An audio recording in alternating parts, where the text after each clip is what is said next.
जय हिंद। आज के इस वीडियो में हम बात करने वाले हैं बेसिकली आर्टिफिशियल इंटेलिजेंस के बारे में। आर्टिफिशियल इंटेलिजेंस रिसेंटली न्यूज़ में है कि कुछ लोग रिसेंटली न्यूज़ में आप सुन रहे होंगे कि आर्टिफिशियल इंटेलिजेंस की वजह से बहुत लोगों की जॉब चली जाएगी। तो पहले हम ये समझते हैं कि आर्टिफिशियल इंटेलिजेंस है क्या और किस तरीके से लोगों को जॉब जाने का खतरा है, ठीक है ना।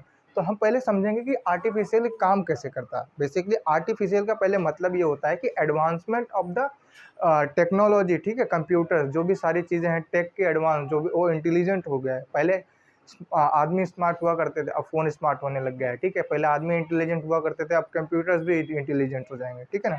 फ़ोन्स भी, गैजेट्स भी इंटेलिजेंस हो जाएंगे, ठीक है। तो जो आर्टिफिशियल का मतलब है बेसिकली जो ह्यूमन नहीं हो, तो वो ह्यूमन नहीं, वो आर्टिफिशियल। इंटेलिजेंस का मतलब जो आदमी समझदार हो। जैसे हम कहते हैं कि किसी आदमी से हम कुछ पूछते हैं, उसको अगर ज़्यादा नॉलेज होता है या फिर कोई जवाब दे देता है, कोई चीज़ हम पूछते हैं तो हम बोलते हैं क्या ये आदमी बहुत इंटेलिजेंट है, ठीक है ना। तो उसी तरह की जो भी बुद्धिमत्ता डेवलप हो गई है गैजेट्स में, इलेक्ट्रॉनिक आइटम्स में, टेक में, वो क्या है, आर्टिफिशियल इंटेलिजेंस है। उसके बेसिकली 3 फेजेस है, ठीक है ना। पहला है मशीन लर्निंग, दूसरा है आर्टिफिशियल न्यूरल नेटवर्क और उसके बाद आता है डीप लर्निंग। आप ये सारी चीज़ें क्या है हम समझेंगे। पहले हम समझेंगे मशीन लर्निंग क्या है। आर्टिफिशियल के अंदर ही है machine learning. Basically machine learning का मतलब होता है कि खुद से ही सीखना, जो डेटा प्रोवाइड किया जाए खुद से सीखना, ठीक है ना। तो मशीन्स क्या कर रही है, हम जो डेटा प्रोवाइड कर रही है उससे वो खुद सीख रही है। जैसे हम किसी बच्चों को पढ़ाते हैं तो बेसिकली हम उसको इन्फॉर्मेशन देते हैं, शुरू से पढ़ाते हैं हम फर्स्ट स्टैंडर्ड से लेकर 10th तक। उसको पढ़ाने के बाद तो उसके अंदर इंटेलिजेंस डेवलप होता है। पहले हम क्या देते हैं, डेटा देते हैं, उसको नॉलेज देते हैं। पहले के फर्स्ट स्टैंडर्ड में उसको ABCD सिखाया गया होगा, फिर बाद में 1 2 सिखाया गया होगा, फिर नंबर सिस्टम सिखाया, मीन्स एडिशन सब्ट्रैक्शन सिखाया गया होगा। ऐसे ऐसे एडवांसमेंट उसका होता होगा। हमने क्या किया, उसको डेटा इनपुट किया, फिर वो इंटेलिजेंट हुआ। इसी तरीके से क्या है कि कंप्यूटर्स भी अब क्या हो रहे हैं कि जो भी डेटा प्रोवाइड किया जा रहा है, जो भी मशीन्स को डेटा प्रोवाइड किया वो खुद से ही सीख रहे हैं, ठीक है ना। तो algorithm that allows computer to learn from the examples and data, जो भी है एग्जांपल्स और डेटा हम मतलब दे रहे हैं बेसिकली कंप्यूटर्स को या फिर टेक्नोलॉजीज को, वो खुद से ही सीख रही है। तो वो क्या है, बेसिकली मशीन लर्निंग है। मशीन से ही लर्न हो रही है वो, ठीक है ना। आर्टिफिशियल न्यूरल नेटवर्क, तो ठीक है ना। तो आर्टिफिशियल न्यूरल नेटवर्क बेसिकली क्या है, हमारे दिमाग में भी एक न्यूरल नेटवर्क होता है, बेसिकली ह्यूमंस में ही होता है। जिससे क्या होता है कि आदमी की जो भी कैपेबिलिटी होती है इंटेलिजेंस की, वही डेवलप होती है। वो न्यूरल सिस्टम क्या है, बेसिकली हमारा जो दिमाग है वो एक न्यूरल सिस्टम पे काम करता है। हर एक इन्फॉर्मेशन को हम लिंक करते हैं, कनेक्ट करते हैं, फिर इनको हम आउटपुट देते हैं। जैसे हमें कोई चीज़ याद नहीं होती तो हम कनेक्ट करते हैं, ये चीज़ हमने कहाँ सुना था, तो हम जोड़ने की चॉइस करते हैं, अच्छा ये था, फिर उसके बाद ये। तो उसी तरीके से हम जवाब देते हैं, ठीक है ना। तो उसी तरीके से अब कंप्यूटर्स में क्या हो गया है, वो एक न्यूरल नेटवर्क बिल्ड करने लग गया। हर एक डेटा का एक न्यूरल नेटवर्क, वो फिर एक चेन बनाता जाता है, ठीक है। बेसिकली अगर हम जाने तो एक डेटा का बहुत सारी चेन बनाने ले जाता है, जिससे वो क्या करता है, डेटा को फ्रेम करता है। अगर ये डेटा पूछा गया है तो फिर ये डेटा इससे कनेक्ट करेगा, इससे कनेक्ट करेगा, इससे कनेक्ट करके फ्रेम करेगा, ठीक है। तो एक न्यूरल नेटवर्क बनाता है। डीप लर्निंग क्या है, बेसिकली उसके अंदर आता है last deep learning. Deep learning का मतलब होता है कि डेवलप करना, जितने डेटा है उससे खुद लर्न करना, लर्न करने के बाद प्लस डेवलप करना, ठीक है। न्यूरल चेन बना के डेवलप करना, ठीक है ना। पहले मशीन लर्निंग, मशीन लर्निंग के उसके बाद क्या आता है, न्यूरल नेटवर्क, ठीक है। मशीन लर्निंग से डेटा मिला, फिर न्यूरल नेटवर्क फॉर्म किया। न्यूरल नेटवर्क को लेके क्या किया, डीप लर्निंग, मतलब उसका प्रोसेस करके, ठीक है, डेटा को एडवांस करके खुद एडवांस हो गया है।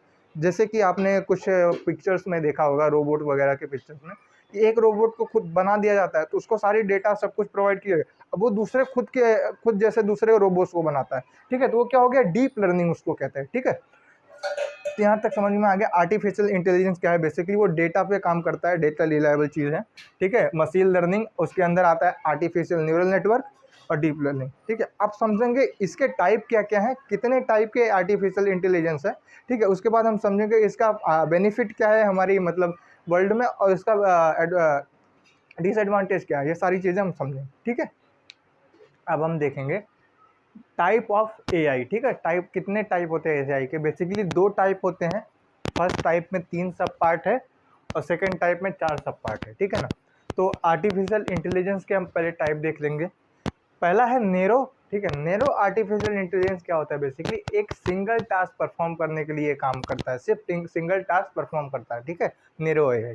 और जनरल एआई क्या करता है बेसिकली, ये जो डेटा देता है उस डेटा से वो अंडरस्टैंड करके वो सीखता है, लर्न करता है जो भी डेटा होता है, लाइक मशीन लर्निंग की तरह ये क्या करता है, जनरल एआई क्या करता है, जो भी डेटा होता है उससे सीखता है, ठीक है। और स्ट्रॉन्ग एआई क्या होता है बेसिकली, ये एक क्या होता है, ये डेटा को प्रोसेस करता है और अपने आप को डेवलप करता है, ठीक है, कह सकते हैं डीप लर्निंग की तरह। उसको हम क्या करेंगे, स्ट्रॉन्ग एआई। डीप लर्निंग क्या है, स्ट्रॉन्ग एआई, ठीक है।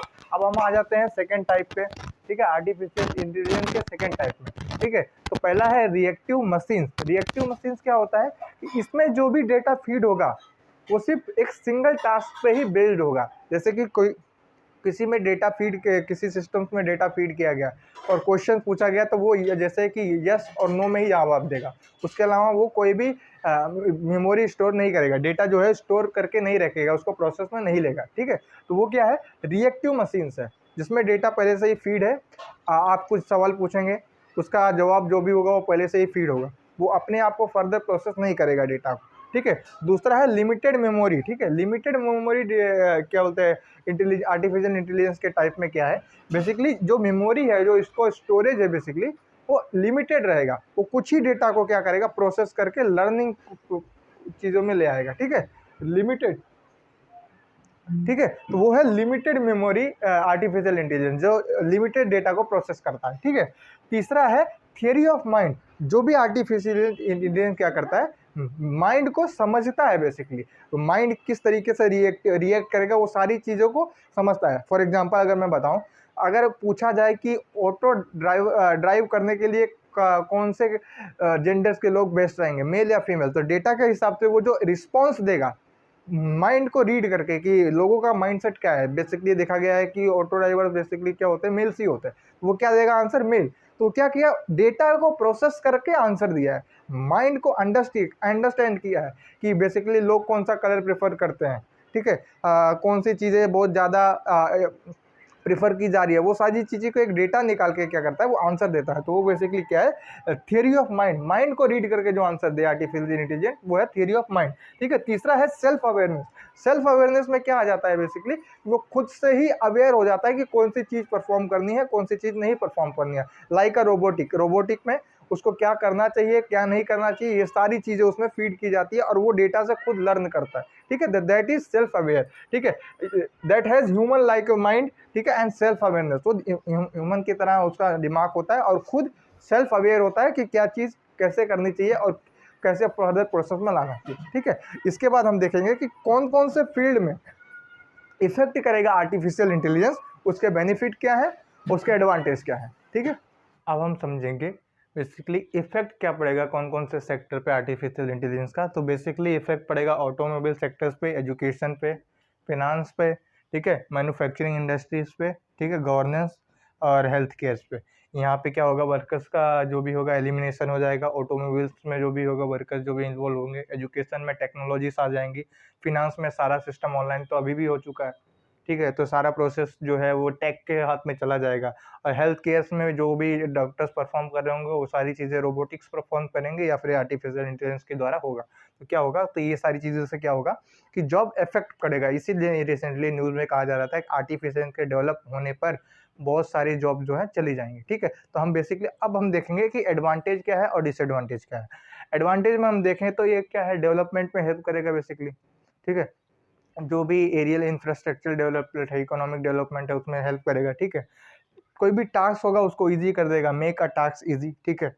परफॉर्म मल्टीपल टास्क वंस, एक बार में कई सारे टास्क परफॉर्म कर पाएगा। और नो रिस्क, मतलब उसमें रिस्क की जो भी रिस्क होता है बेसिकली ह्यूमन से जो भी गलतियां हो जाती है उससे गलतियों का जो भी रेशियो होगा वो कम होगा या फिर ना के बराबर होगा, ठीक है।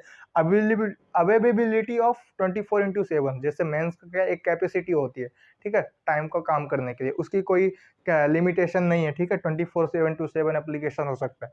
अब आते हैं हम डिसएडवांटेज क्या है बेसिकली, ठीक है, कि आर्टिफिशियल के क्या डिसएडवांटेज है। पहला कि लॉस ऑफ जॉब, कई सारे जो जॉब से वो चले जाएंगे, ठीक है, तो बेसिकली वीकर सेक्शन के जॉब जल्दी चले जाएंगे, ठीक है, एक्सपेंसिव है, वो ज़्यादा एक्सपेंसिव होगा बेसिकली, जो भी आर्टिफिशियल इंटेलिजेंस यूज़ करेंगे सारी चीज़ें करने के लिए, वो सारी चीज़ें एक्सपेंसिव होंगी। लीड टू अनएम्प्लॉयमेंट, इसके कारण बहुत सारे लोग अनएम्प्लॉयड हो जाएंगे, उसके लिए कोई वर्क नहीं बचेगा। ठीक है, इफेक्ट ऑन पुअर पीपल पर कैसे इफेक्ट करेगा बेसिकली, कि जो भी जॉब्स है बेसिकली लोअर लेवल्स की जो जॉब है चली जाएगी, जैसे अकाउंटिंग की जॉब चली जाएगी, ठीक है, मशीन ऑपरेटिंग की जॉब चली जाएगी, ठीक है, ये सब सारी चीज़ें की जो भी चीज़ें हैं, ये सारी चीज़ की जॉब अगर चली जाएगी, तो जो भी लोअर लेवल है जो इंडिया में तो पहले ही मेन जो भी हमारा क्या है प्रॉब्लम्स है वो है पॉवर्टी। ठीक है, पॉवर्टी में भी अनएम्प्लॉयमेंट, पॉवर्टी एंड अनएम्प्लॉयमेंट, तो अनएम्प्लॉयमेंट भी एक मेजर प्रॉब्लम है। उसमें ही क्या होगा कि अब जो भी एआई लीड करेगा उससे अनएम्प्लॉयमेंट और बढ़ जाएगा, पहले से ही रेशियो बढ़ा हुआ है तो इससे और बढ़ जाएगा। ठीक है, तो ये एक इफेक्ट पड़ेगा ओवरऑल इन द कंट्री पे। ठीक है, और तीसरा है डिसअपियरेंस ऑफ सर्टेन सेक्टर, कुछ सेक्टर ऐसे हैं जो डिसअपियर हो जाएंगे बेसिकली, जैसे कंटेंट क्रिएटर्स के होते थे, ठीक है, फोटोग्राफर्स होते थे, ये सारी चीज़ें जो सेक्टर है ये एकदम डिसअपियर हो जाएंगे। अब क्या कहेगा, आर्टिफिशियल खुद इन चीज़ों को करने लग जाएगा तो वो सेक्टर अब रहेगा ही नहीं। ठीक है, मेन वो जो है इफेक्ट होगा वो पुअर पीपल पर पड़ेगा। इंडिया में मतलब जनरली न्यूज़ में यही चर्चा इसलिए हो रही थी कि लोगों की जॉब चली जाएगी, क्योंकि अभी इससे ही अनएम्प्लॉयमेंट को लेके ही एक चैलेंजेस है इंडिया के लिए, गवर्नमेंट के लिए, और एआई के आ जाने के बाद वो चैलेंजेस और बढ़ जाएगा। ये एक मेन रीज़न है एआई का इफेक्ट होना हर चीज़ पे, इसलिए रिसेंटली न्यूज़ में कहा जाता है कि एआई जो है सारे जॉब्स जो है मतलब मेजरली जो जॉब्स है वो उसको ख़त्म कर देगा। ठीक है, तो यही कारण है जो एआई के बारे में रिसेंटली न्यूज़ में है।